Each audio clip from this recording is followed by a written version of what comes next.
Se você é uma criança dos anos 2000, você pegou o que eu considero ser a era de ouro dos jogos de navegador, onde as coisas eram muito mais simples, de modo que bastava você pesquisar jogos grátis online no Google e você teria diversos sites onde você poderia passar horas do seu dia explorando diversos jogos diferentes. Além disso tudo, a maioria dos sites não tinham anúncios e todos tinham sua própria personalidade, de modo que os jogos eram realmente bons e muito bem feitos. E por toda a sua praticidade, já que você jogava pelo navegador sem precisar baixar nada e principalmente sem correr risco de infectar seu computador com algum vírus, quem aí não se lembra do implacável Clique Jogos ou até mesmo de outros sites como o Frive, até mesmo o OJogos, o que possibilitou essa gama de sites trazendo vários jogos totalmente gratuitos para serem jogados foi o Flash Player. Esse aplicativo deu início a toda essa era de ouro e com toda certeza fez história.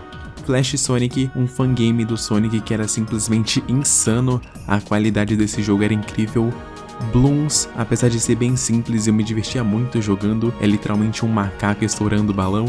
Club Penguin, esse dispensa apresentações, um dos jogos mais memoráveis do Flash, fez história dentro da internet. Enfim, no vídeo de hoje eu vou contar um pouco de como surgiu tudo isso e como o Flash conseguiu se consagrar e criar o que eu considero a era de ouro dos jogos de navegador. Jonathan Guay, que era cofundador da Future Wave, em 1993 estreou um programa chamado Smart Sketch. O software teria sido desenvolvido para fazer ilustrações, e incrivelmente foi um sucesso. Pulando alguns anos, já em 1996, a empresa de Jonathan teve seu mais novo lançamento, o Future Splash Animator. Foi incrível, pois era possível criar players na web utilizando Java. Esse programa foi de certa forma revolucionário, pois dentro dele era possível fazer animações utilizando vetores. Isso em uma época onde a internet era muito dura. As coisas funcionavam apenas com imagens e textos, e realmente não tinha muitas animações, era tudo muito travado. A empresa Future Wave foi adquirida pela Macromedia, e o programa acabou tendo seu nome trocado para Flash 1.0. A Macromedia, utilizando o Flash, conseguiu criar uma nova forma de linguagem de programação chamada ActionScript. O Flash era perfeito, ele poderia funcionar em tudo, independente do site e independente do computador. Não importava se seu computador era o pior possível, o Flash iria funcionar 100% bem. Em 2005, a Adobe finalmente comprou o Flash, e assim ganhou o nome que nós conhecemos até hoje, Adobe Flash Player. Como eu tinha dito, a possibilidade de fazer animações simples utilizando esse programa foi capaz de revolucionar a internet. Mas uma das coisas que se destacaram nessa época, por volta de 2005, com certeza foram os jogos. Muitas empresas fizeram seu nome durante essa época. Antes de jogar qualquer jogo, sempre aparecia a logo da empresa que desenvolveu. Quem aí não se lembra da Armor Games, Newgrounds, Congregate, Miniclip?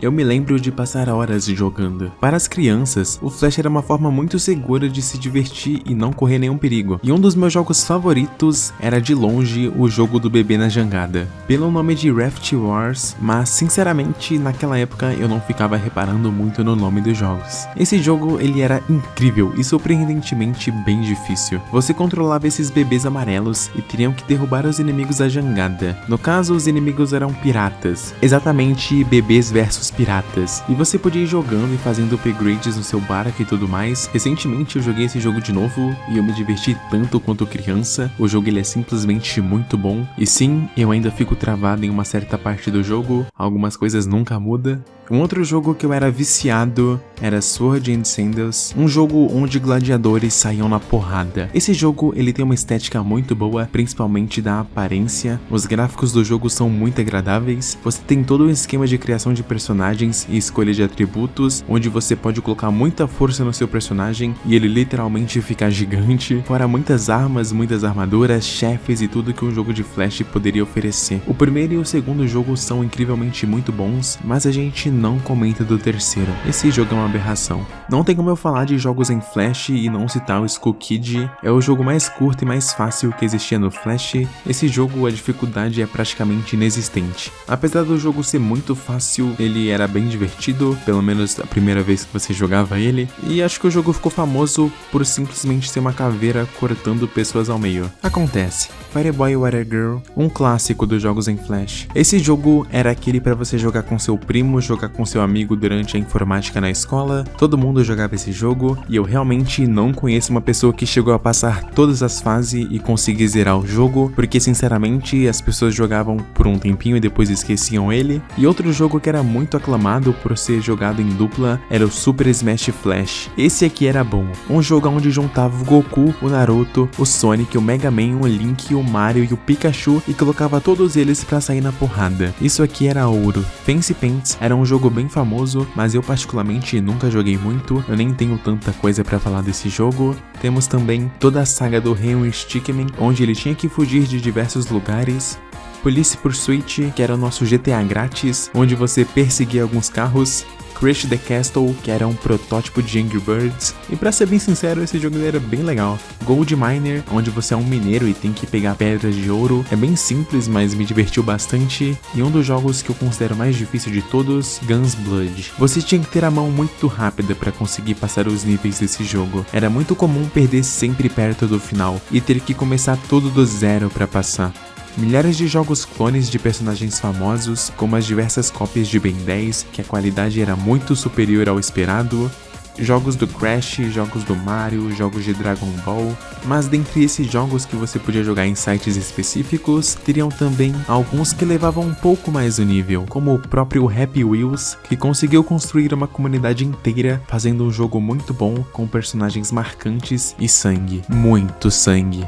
Mas não tem como, os melhores, os no topo da lista: Transformice, DD Tank, Habbo Hotel, Club Penguin, Adventure Cast World. Jogos que tinham sua própria comunidade, com jogadores ativos e se destacavam por terem uma qualidade absurda. MMOs. De longe, eram os melhores jogos que existiam na Era de Ouro. Seja você enfrentar um dragão com um monte de gente no Adventure Cast World, seja você usar todos os seus conhecimentos rasos de matemática para acertar o oponente no DD Tank, ou você simplesmente conversar no Habbo Hotel. Esses jogos, eles são únicos e têm uma essência própria. Eu realmente não quero me estender muito nesses jogos, pois dá pra fazer um vídeo só contando a história de cada um deles, e todos têm uma história diferente e bem marcante. Muitos MMOs me marcaram durante minha infância, como o jogo dos Vingadores, Marvel Super Heroes Squad, um jogo muito complexo, onde você tinha seu herói e vai fazendo missões, lutando contra diversos chefes e explorando a cidade. Dark Orbit, um MMO mais focado no espaço, onde era uma guerra de naves e você podia montar sua nave e sair descendo tiro nos outros no meio da galáxia, ou até mesmo jogos mais simples como Club Marian, onde você fazia seu personagem e iria interagir com outras pessoas. A Era de Ouro marcou a história e infelizmente teve seu fim por muitos problemas. Um deles foi o avanço da internet, facilitou o download de jogos sem você correr o risco de perder o computador. A própria Steam já teria se tornado muito relevante no mercado, mas o que deu início ao fim do Flash Player foram os criadores de jogos e o próprio programa. Muitas pessoas que produziam jogos em Flash realmente não lucraram nada. No começo de tudo, essas pessoas faziam apenas por diversão. Se você fosse um criador e realmente não tivesse um jogo grande em um site próprio para se manter, você realmente não iria ganhar nada com seu jogo. Você poderia criar alguma coisa e publicar no Clique Jogos e ter milhões de acessos que provavelmente você não teria nenhum lucro. Quem realmente ganhava dinheiro eram os sites onde tinham esses jogos, pois eles colocavam anúncios dentro do seu site. Em certos sites da internet que armazenavam esses jogos, existia um método para dividir os lucros. No caso, o site ficava com uma porcentagem e os criadores ficavam com uma outra porcentagem menor. Mas muitas vezes não pagavam bem e era bem complicado realmente conseguir lucrar alguma coisa criando o jogo naquela época. E com o passar dos anos, onde outras plataformas para jogar foram surgindo, os sites foram perdendo acesso. Então, acabamos entrando em uma era escura.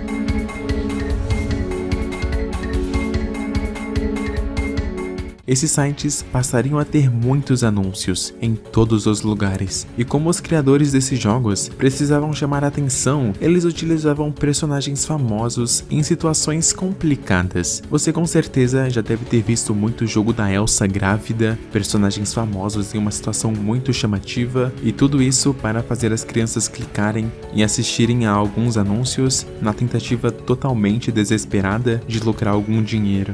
De fato, foi uma época bem sombria e principalmente muito complicada, mas definitivamente o que matou o Adobe Flash Player foram as falhas. Com o passar dos anos, estava cada vez mais normal aparecer vulnerabilidade no programa, que o tornava um alvo fácil para hackers e pessoas mal intencionadas, já que praticamente todas as pessoas utilizavam o Flash Player em seus computadores. Era muito perigoso. Caso um hacker conseguisse passar por uma brecha, ele poderia atingir milhares de computadores ao mesmo tempo, podendo fazer diversas coisas, desde como roubar todas as suas senhas do Google ou até mesmo colocar malwares no seu computador, no caso, infestar seu computador de vírus. A Adobe estava torrando todo o seu dinheiro para arrumar as falhas e garantir a segurança do programa, mas isso estava prejudicando a empresa. Com o avanço das tecnologias e principalmente a ascensão dos celulares, dificultou muito a vida para o Flash Player, já que como era um programa muito antigo, ele era bem complicado de se usar nos aparelhos, e foi aos poucos sendo substituído pelo HTML5, que é muito mais funcional e principalmente mais seguro. Em 2017, a Adobe anunciou o fim do Flash Player, falando que iria encerrar o programa em 2020, e assim aconteceu. A Adobe desativou completamente o programa, restando apenas memórias boas sobre ele. O Flash Player marcou uma geração e com toda certeza é um marco na história da internet, e principalmente dos jogos de navegador.